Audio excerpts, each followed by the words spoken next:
Hello everyone and welcome back to TowerGate. It is TowerGate day number 346, February the 18th, 2018, Sunday. Thank you so much for tuning in to this weekend edition. Big news today again. Let's start right from the top. Time is of the essence.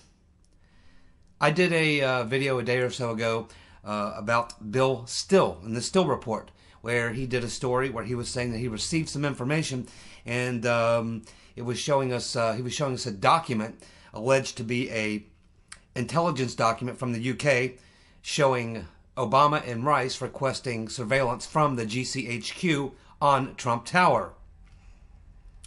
Now I do hope that Bill Steele comes out on a video here real soon and clarifies what his source was and follows up on this story. Because someone in the comments section, and I appreciate this, left a link for me to where that original story may have originated. And it appears that it may have been Your News Wire. Now, Your News Wire is kind of a mix-mash of things. They'll post up stories that are true and legitimate news, but they also post up a lot of garbage, too, to go along with it. It's a little confusing. I don't generally even look at Your News Wire. I don't give them much credibility. Anything that's legit, I can get somewhere else and get it better. They repost other people's stuff mostly, and the guy who's behind the story is Hal Turner, who is a guy a lot of you are familiar with. He's been around a long time. He's a former FBI agent who's kind of gone to the extreme conspiratorial side. Not that I dismiss all conspiracies. There are many conspiracies that are true, but there's also a lot of them that are way over the top.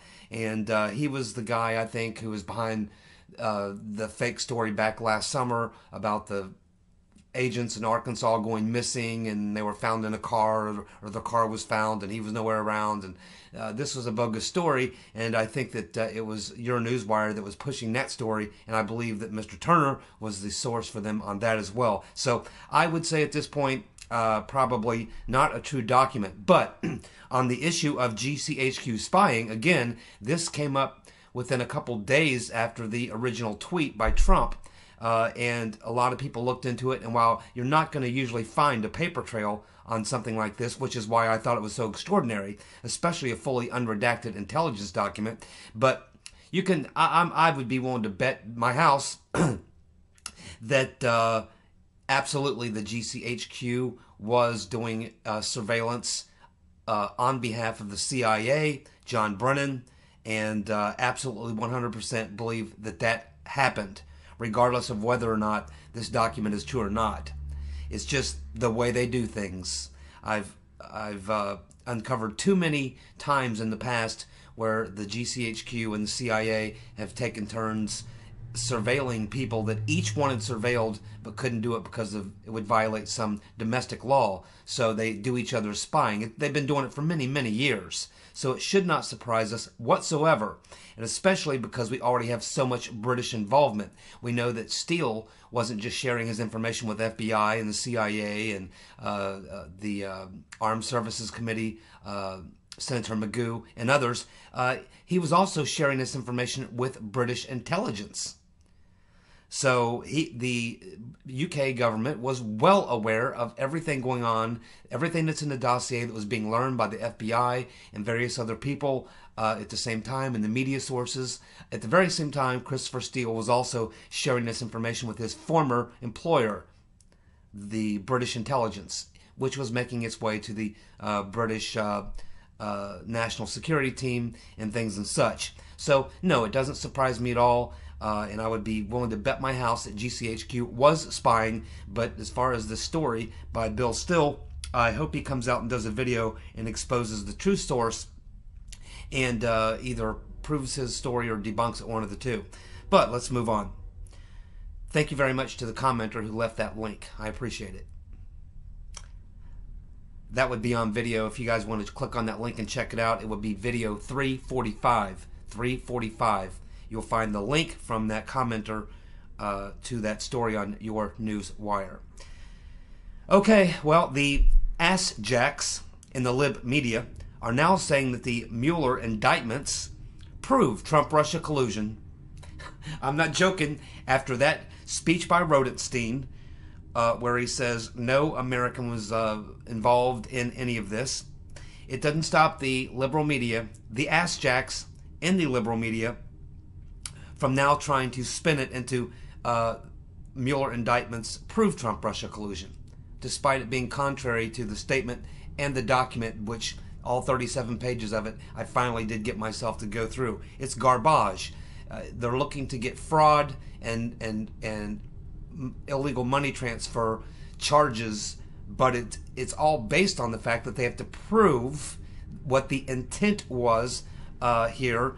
And keep in mind, I mean, these guys were trolls. They were essentially trolling. Is there a law that prevents? Well, yeah, there is a law that prevents a foreign government from involving in elections unless they register as a foreign agent. So you can get them on that technicality, but the fact is, most of these guys are in Russia. You're not going to be able to extradite them here, and even so, it's minute.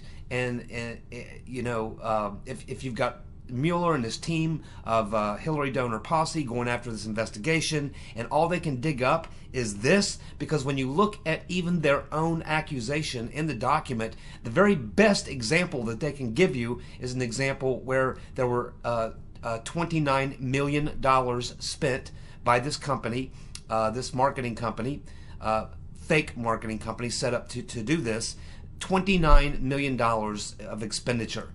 Compared to the billions of dollars that were spent, it's literally infinitesimal in comparison, and could have no impact on anything really. And they got behind a few different protests on all sides, protests in support of Bernie, in support of Trump, opposed to Hillary. So there's the effect, or the damage caused by the crime was so insignificant and infinitesimal that it seems, why would you even bother prosecuting something like this? And the only conclusion you can reach is that Mueller needs to give a reason for his existence. He has to keep coming up with something. He got a couple people on process crimes and 10-year-old tax evasion crimes and lying to the FBI and things and such, but really cannot really come up with any major crime, and certainly not Trump-Russia collusion. So it's much to do about nothing, as I said, and I doubt very much will even come out of it. Okay, libtards. Let's take a look at what we did learn from the Rodenstein statement and the Mueller indictment. We learned from the statement by Rodenstein and the indictment that the Russians were behind the protest at Trump Tower, and that was after Trump was elected. And who led that protest? Who was co-opted to be the leader of that mess? None other than Michael Moore,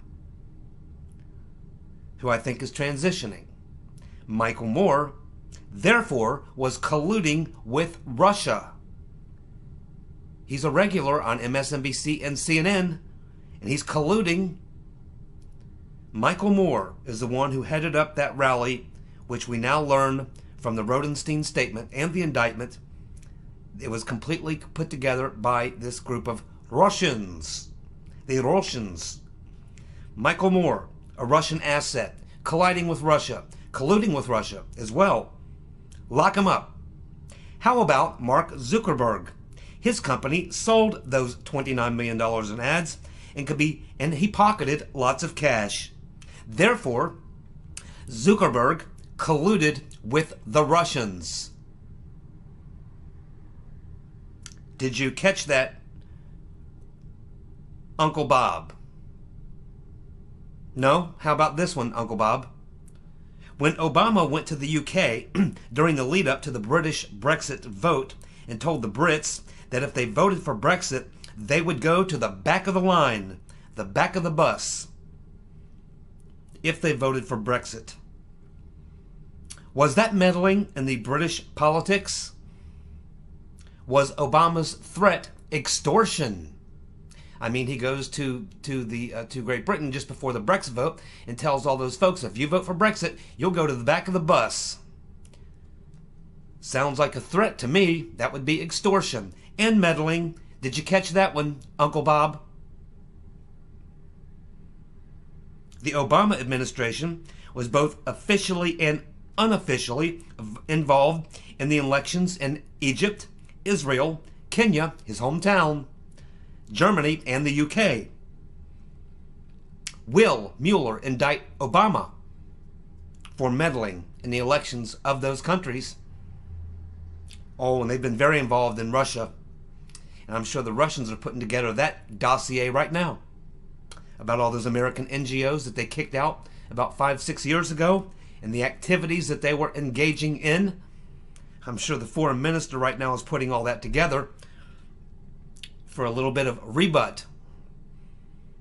We should also consider the media was co-opted in this grand scheme. ABC, NBC, CBS, NBC, CNNBC, CNN, New York Times, Washington Post, the whole 9 yards, all caught up in the collusion with the Russians.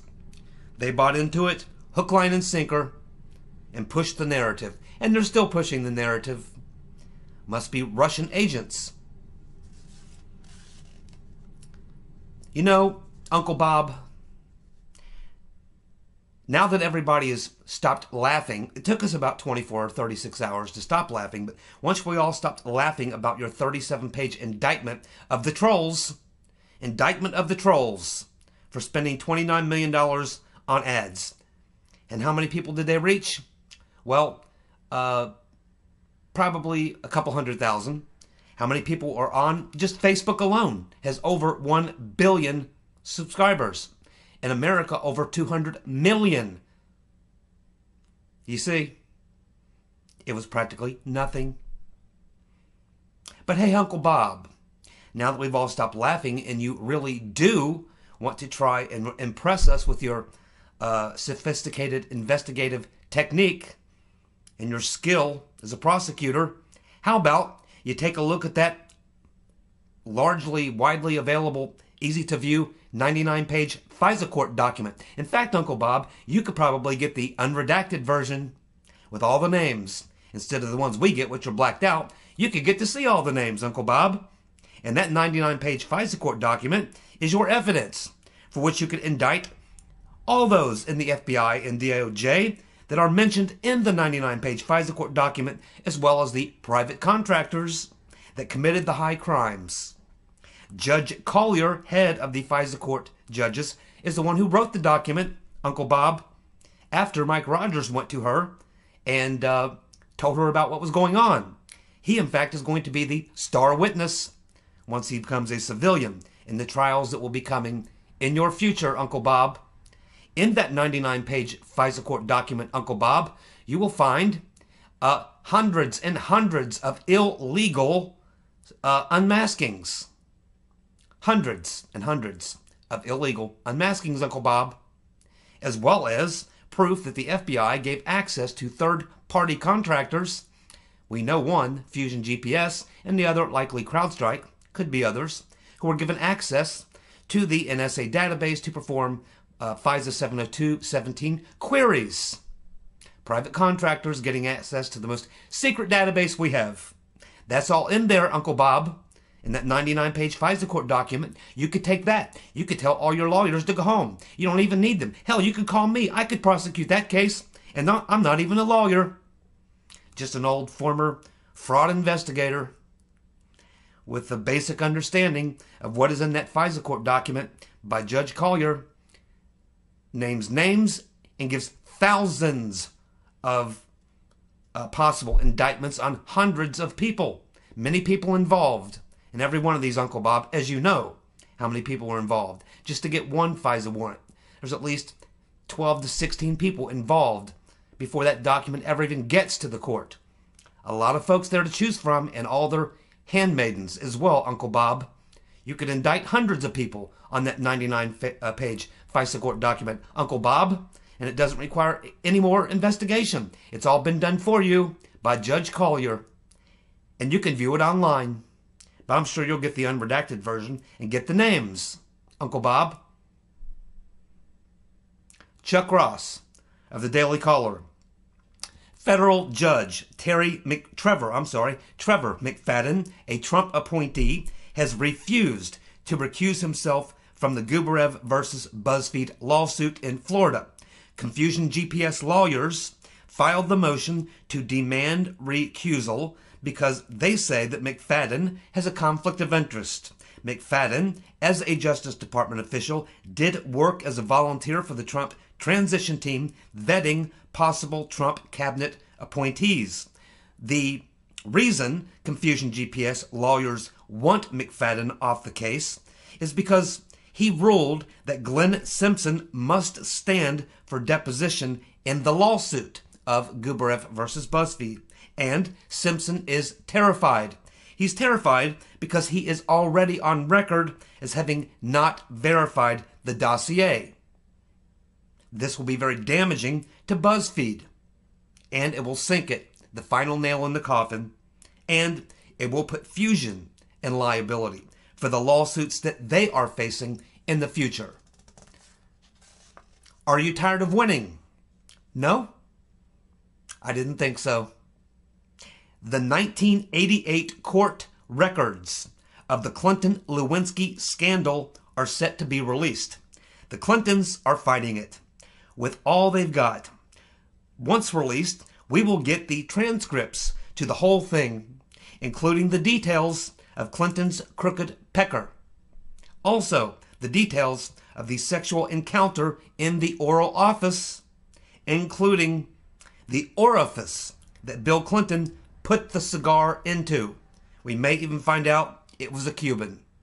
Also, the stains on the blue dress and Clinton's bald-face lies to the jury. It's all going to be very bad, and it's going to be a bad year for the Clintons in 2018. Mueller ain't done, according to Bloomberg. His witch hunt will continue. We'll see. I'm kind of thinking that once the IG report comes out and then the FBI informant William Campbell gives his public testimony, which will implicate both Uncle Bob the Executioner Mueller and Rodenstein, I think that he'll be looking for the exit very quickly. The Trump curse strikes again. First, the ice skater that competed in the men's event, who I assume is a male, although he's kind of feminine and, kind of looks like a fairy. But other than that, he competed in the men's event, and of course he had a tragic failure. He did very, very poorly. As he sashayed off the ice, we could see that he was practically in tears from his dismal performance. He didn't even come in the top 8. Well, now he has company. It's the Trump curse again on Lindsey Vonn. The major outspoken critic of Trump also blew it on her ski run. No medal for Vonn. Her performance described as catastrophic. Why does Charles Grassley, in his letter, call to all those Obama officials to ask them to explain what they know about Mr. Oleg Deripaska? Why does Grassley want any contact or communications with the Russian named Oleg Deripaska? And why did Christopher No Shit Sherlock Ray, the FBI I'm With Her director, why did he cringe and recoil when Tom Cotton asked him about Deripaska? Well, let's turn to Lee Smith of TableMag.com for some analysis. Deripaska is a Russian aluminum magnate and a friend of Putin. Last week, a recently discovered text shows that Christopher Steele reached out to Senator Mark Warner, a Democrat on the Senate Intelligence Committee. He reached out to him through a Russian-linked Washington, D.C. attorney/lobbyist. His name is Alan Waldman. One of Waldman's clients is Oleg Deripaska. The text reveals that Waldman called Senator Warner to say that Christopher Steele asked him to call you. So you get Waldman calling up Senator Warner and saying, yeah, Christopher Steele asked me to give you a call. Christopher Steele's sitting in some pretty good company if you can contact this high-powered lobbyist and have him just pick up the phone and call a Democratic senator on the Intelligence Committee. But that's exactly what appears to have happened. So Waldman calls Mark Warner to say that Steele asked me to call you. And it suggests that Waldman was one of Steele's intermediaries. Deripaska filed a lawsuit against Paul Manafort over legal fees in a case that goes back over 9 years. And it was when they were working on behalf of former President Viktor Yanukovych of Ukraine before he was deposed by Nuland and the EU bureaucrats. Deripaska had been refused a visa to enter the U.S. because he had alleged ties to the Russian mafia. Waldman, the lobbyist attorney, was successful in getting his client to get his client the ability to come into the U.S. And he got that done during the Obama administration when he got them to overturn the visa decision and allow Deripaska to enter the U.S. That was in 2011. So, the committees want to know 3 things, particularly Senator Grassley, who wrote the letter. He wants to know if Steele was paying Deripaska during the time that the dossier was being put together, and was Deripaska working for Steele or Fusion GPS to provide info for the dossier. They want to know, did Deripaska work on the dossier, if true? If it was true, then to provide the reason for the Mueller investigation to link Trump to Putin via Deripaska because of his connection to Manafort, who he has a beef with.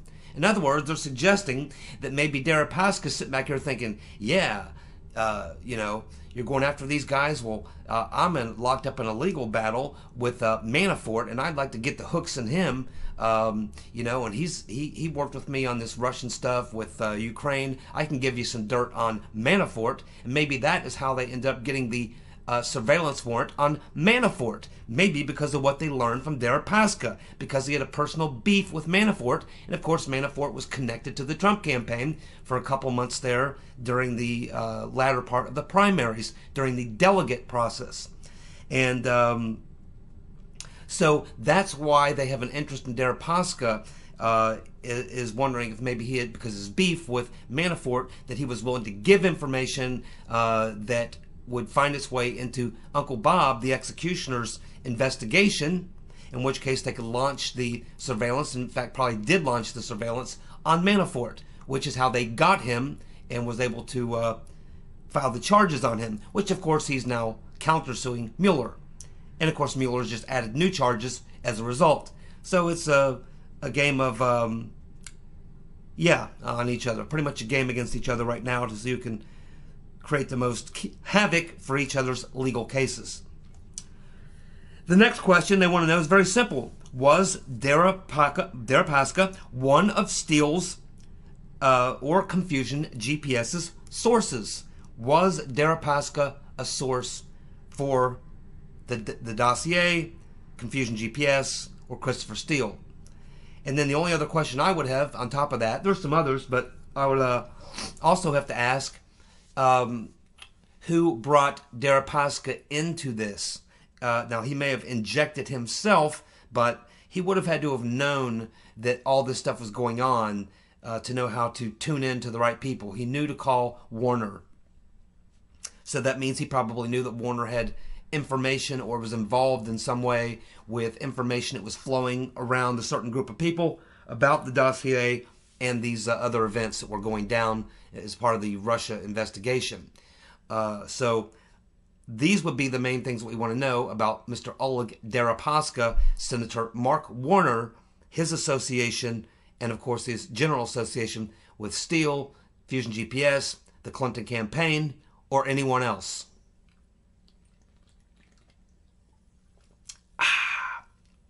Mountain Dew. Nectar of the gods.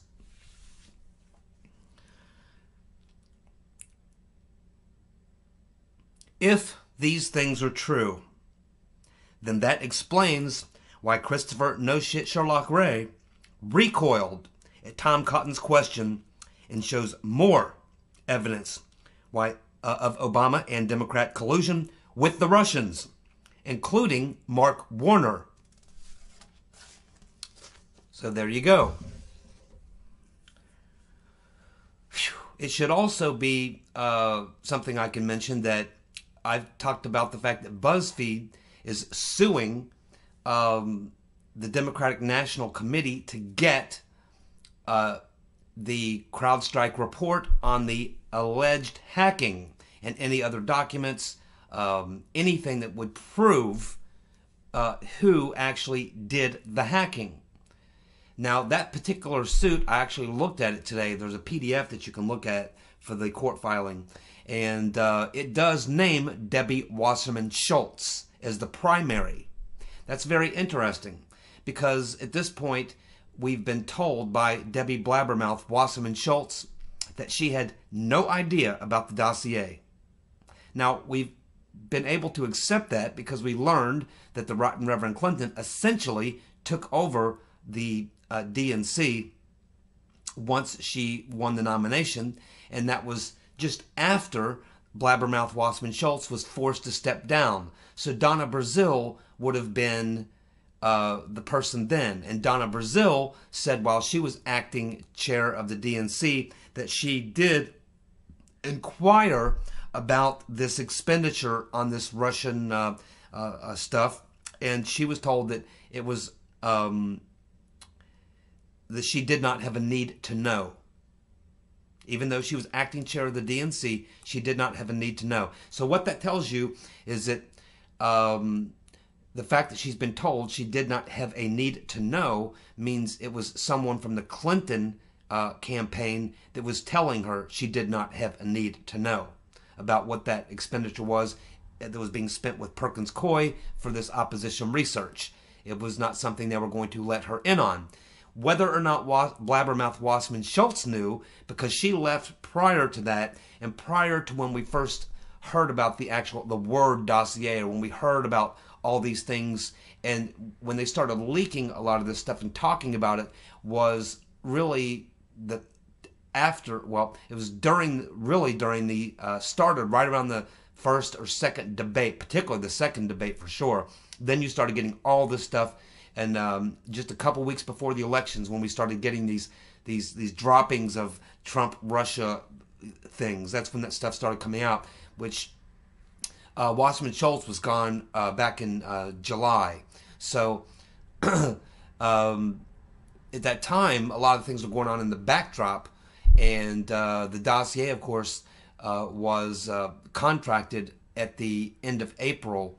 So Wasserman Schultz was there and the head of the DNC at the time when the decision was made to bring in Confusion GPS by Mark Elias of the Perkins Coie law firm hired by the Right Reverend Clinton campaign and the DNC. Now, it's hard to imagine that Debbie Blabbermouth Wasserman Schultz, if the DNC was contributing to this dossier, that she wouldn't have known about an expenditure like that, especially at a time when we know that the DNC was hemorrhaging for funds. They were bankrupt essentially. So an expenditure like that, she would have been watching very closely, you would think. So I don't believe that Debbie Blabbermouth Wasserman Schultz can continue to say that she did not know about the expenditure on the dossier or the Russian opposition research. It may not have been called the dossier at that time. It would have been the anti-Trump Russia research, but she would have known about an expenditure like that. And so I think that eventually this is going to come out, and Blabbermouth Wasserman Schultz is going to have to come clean, and she is named as the primary in the lawsuit. It's Debbie Blabbermouth Wasserman Schultz and the Democratic National Committee. Now, I don't believe that the judge is going to rule in the favor of BuzzFeed. I don't think they're going to say, yes, you have to turn over to the DNC and Blabbermouth Wasserman Schultz, yes, you have to turn over all the stuff you got on the Russian hack from CrowdStrike or any other source. I don't believe that they're going to rule that way because they didn't in the 2 previous lawsuits filed by Bernie Sanders supporters against the DNC for screwing them in the election. So they've beat that rap on the previous 2 attempts by someone to get those documents and those records.